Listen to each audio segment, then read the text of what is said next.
Hi, I'm Rob Cosman. Welcome to my shop. One of the finishing touches on any project is the edge treatment. I much prefer chamfer to anything else. So much more comfortable than a sharp edge. I'm going to show you how to make perfect chamfers by hand. Too long? I'm Rob Cosman and welcome to my shop. We make it our job to help you take your woodworking to the next level. If you're new to our channel, be sure to subscribe, turn on that notification bell, and don't forget to turn on the notification on your mobile device so you'll know every time we release a new video. Good? All right, back to the bench. So this we named it Bloke Box. I think it was actually Tony down in Australia that came up with the name. Took a ton of work, and the edges are finished with a chamfer. Now, that's spelled C-H-A-M-F-E-R. I prefer it to a quarter round. I do it with a plane because I like that nice crisp detail.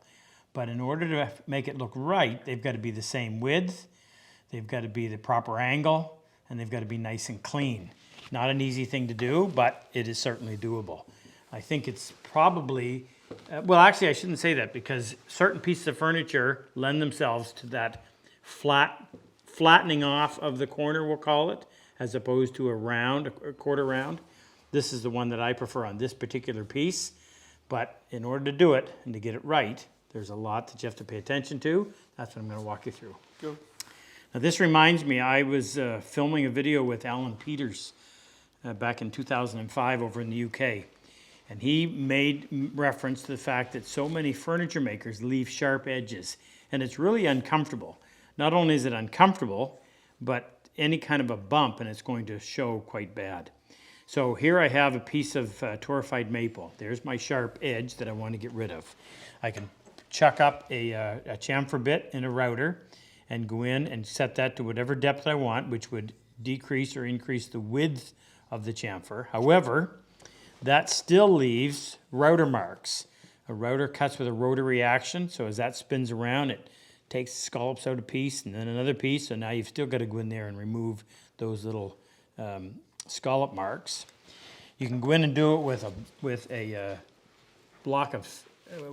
piece of sandpaper. Now, if you're going to do this, I recommend that you put it on a stiff or a firm-backed block. If you use anything that like felt, it will end up rounding it over, and you just lose that nice detail. This is not my preferred method, but you could certainly go in there and do that, and it doesn't take a ton of control. But again, you don't have that nice crisp feeling. My preferred is to use my block plane. And by using your block plane, you can go in there, and once you've learned to hold that at 45 degrees, you can go in. Depending on the type of wood, I may be able to take a heavier cut, or I may have to take a lighter cut to avoid tearing. And I'll usually go in and actually count the number of strokes, which is going to get me a lot closer to having all of the chamfers the same width. I've got my throat down really tight, but right now I just want to show you the difference. So that's nice and clean. It gives you a defined line here and a defined line up there, as opposed to kind of a mushy line that you end up getting with a sanding block. This is my preferred method. Okay, I'm going to use the end of this walnut board as a way of teaching this. So we've got the end grain to chamfer, we've got this corner to chamfer, obviously the other side, and we've got the long grain on both ends. So first and foremost, you have to have a sharp blade, really sharp blade, so it'll cut as clean as possible. Depending on the wood, you can maybe take a heavier cut, but if it starts to tear on you, then you may need to retract the blade and take a much lighter cut, which means more passes. You want to have the throat down tight.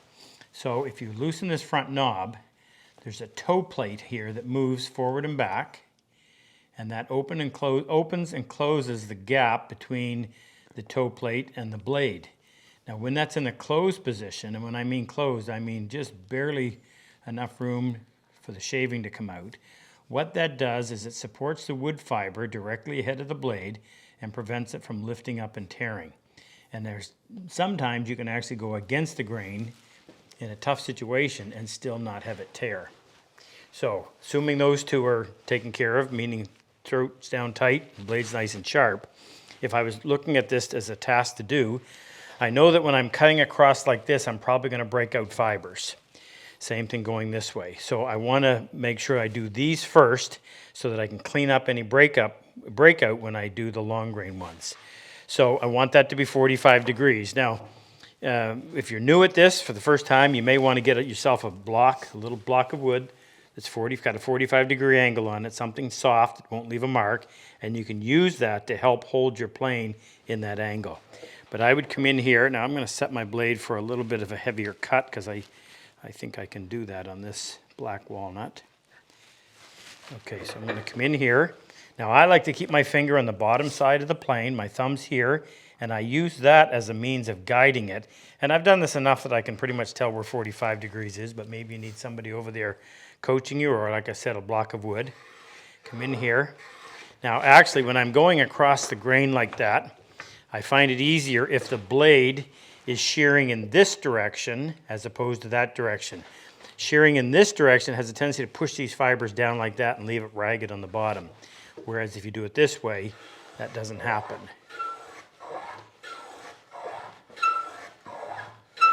Now, how big?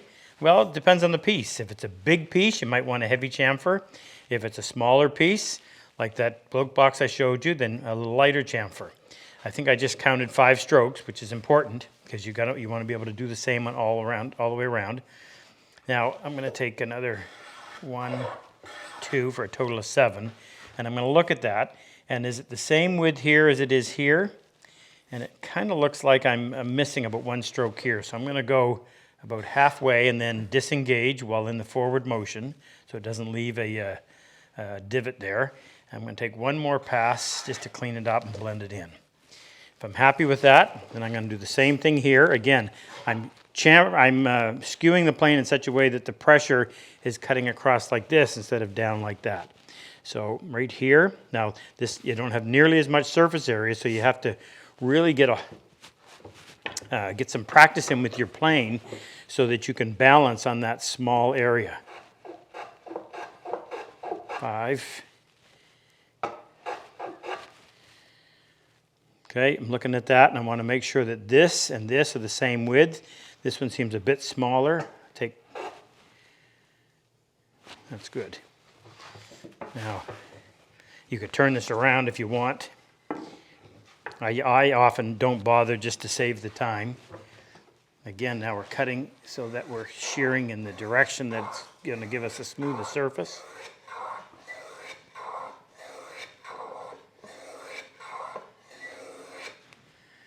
Check your size. It looks pretty good from end to end. We didn't actually plane this in, so I won't bother doing it. So once I've got those done all the way around, then I can come in and I can do the long ones.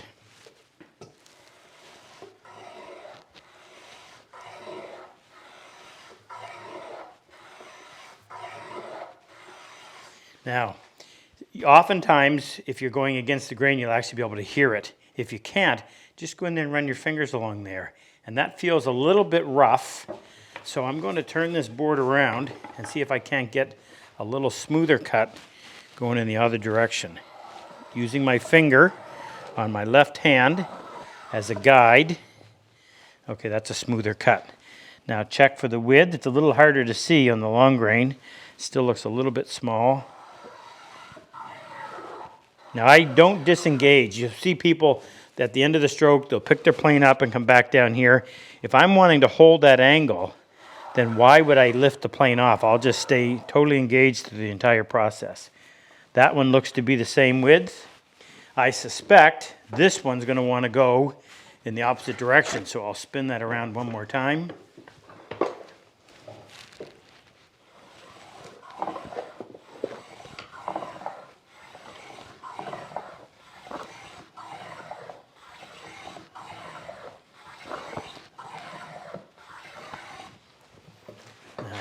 Quick look.